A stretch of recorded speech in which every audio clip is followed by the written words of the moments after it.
नमस्कार मित्रांनो, 12वीच्या बोर्डचे एक्झाम तर संपलेले आहेत. आता काही दिवसात CETची परीक्षा देखील सुरू होईल आणि बरेच विद्यार्थी वारंवार कमेंट करून विचारत आहेत की फार्मसी ॲडमिशन प्रोसेस 2024 कधीपासून सुरू होईल.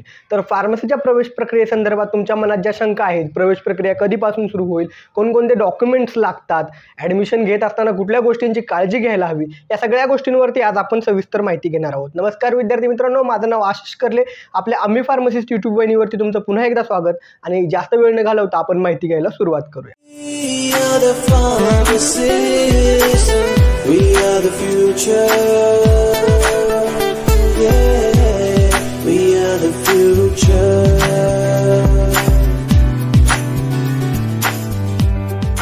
विद्यार्थी मित्रांनो, तुमची 12वी बोर्डची एक्झाम झालेली आहे. CETच्या परीक्षा लवकरच सुरू होतील.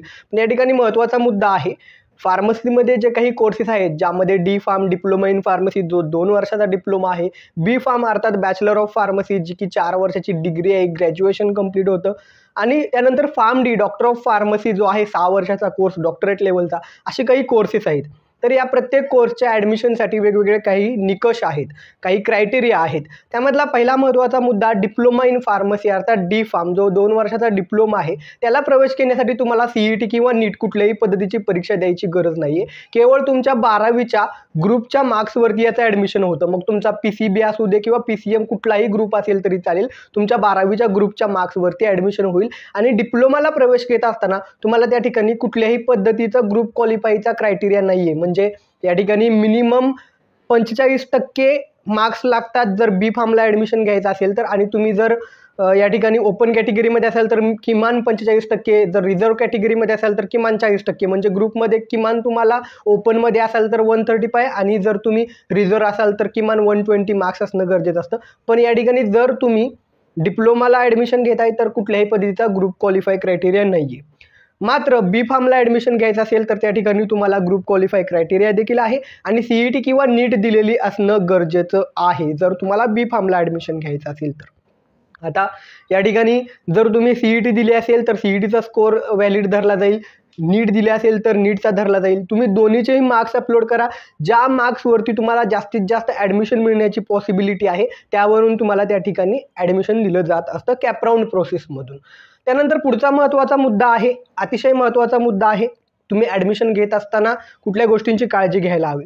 सर्वात पहिल्यांदा ॲडमिशन घेत असताना तुम्ही कुठल्याही पद्धतीचे जे ॲड करणारे काही कॉलेजेस आहेत, आता हल्ली इंस्टाग्राम आणि इतर सोशल मीडिया प्लॅटफॉर्मवर मी बघतोय कोविडनंतर जसं फार्मसीला ॲडमिशन घ्यायची क्रेज वाढले तसं खूप सारे कॉलेजेस ॲडव्हर्टाईज करत आहेत. तर ॲडव्हर्टाईज करणाऱ्या कुठल्याही कॉलेजला ॲडमिशन घेऊ नका. जे कॉलेज किमान 10 ते 15 वर्ष जुनं कॉलेज आहे आणि जे रेग्युलर युनिव्हर्सिटीमध्ये येतं अशा कॉलेजला पहिला प्रेफरन्स द्या. ॲटोनॉमस कॉलेज आहेत, स्वायत्त कॉलेज आहेत, त्या कॉलेजला प्राधान्य देऊ नका. पहिली प्रायोरिटी जे 10-15 वर्ष जुनं कॉलेज आहे, युनिव्हर्सिटीच्या अंडर येतं, त्या कॉलेजला प्रायोरिटी द्या.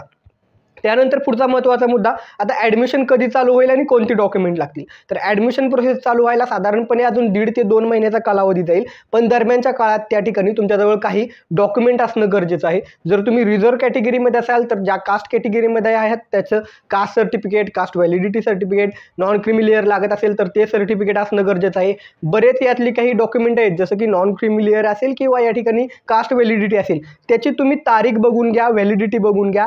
काही डॉक्युमेंटसाठी व्हॅलिडिटी असते तर ते जर एक्सपायर झालं असेल तर ते रिन्यू करून घ्या.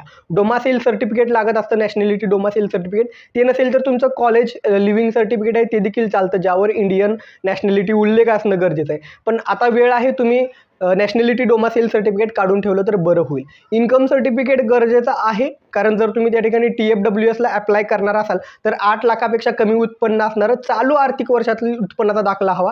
लक्षात ठेवा, 31 मार्च रोजी जुनं जे काही इन्कम सर्टिफिकेट आहे ते एक्सपायर झालेलं आहे.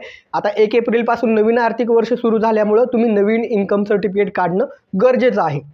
त्यानंतर दुसरा महत्त्वाचा मुद्दा, TFWS काय आहे. तर TFWS म्हणजे ट्यूशन फी वेवर स्कीम.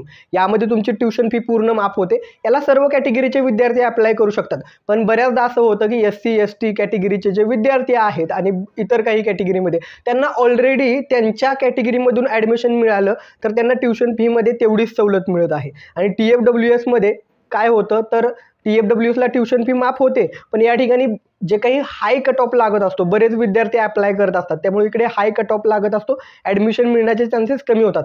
TFWSचा जास्त फायदा हा ओपन आणि OBC कॅटेगरीच्या विद्यार्थ्यांना होतो, कारण त्यांना फक्त 50% ट्युशन फीमध्ये सवलत आहे. त्यामुळे त्या विद्यार्थ्यांनी जर TFWSला अप्लाय केलं तर त्यांना जास्त फायदा होईल आणि मेरिट खूप जास्त लागत असतं. त्यामुळे तुमचे मार्क्स किती आहेत आणि मागच्या वर्षी TFWSला किती कट ऑफ होता ते पाहून निर्णय घ्या. आणि तुम्ही TFWSला अप्लाय केलं तरी नॉर्मल सीटसाठी देखील अप्लाय करू शकत असता.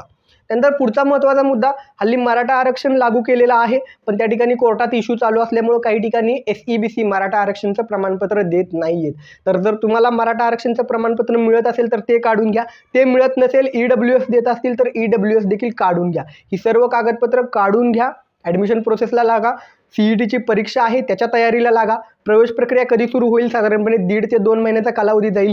जे काही ॲडमिशन संदर्भात महत्त्वाचं अपडेट असेल ते आपल्या आम्ही फार्मसिस्ट यूट्यूब चॅनलवर दिलं जाईल. मी खाली डिस्क्रिप्शनमध्ये एका व्हॉट्सॲप ग्रुपची लिंक देतो, तिथं जॉईन करा. ॲडमिशन संदर्भातले सर्व अपडेट आपल्या चॅनलवर आणि त्या व्हॉट्सॲप ग्रुपवरती दिले जातील.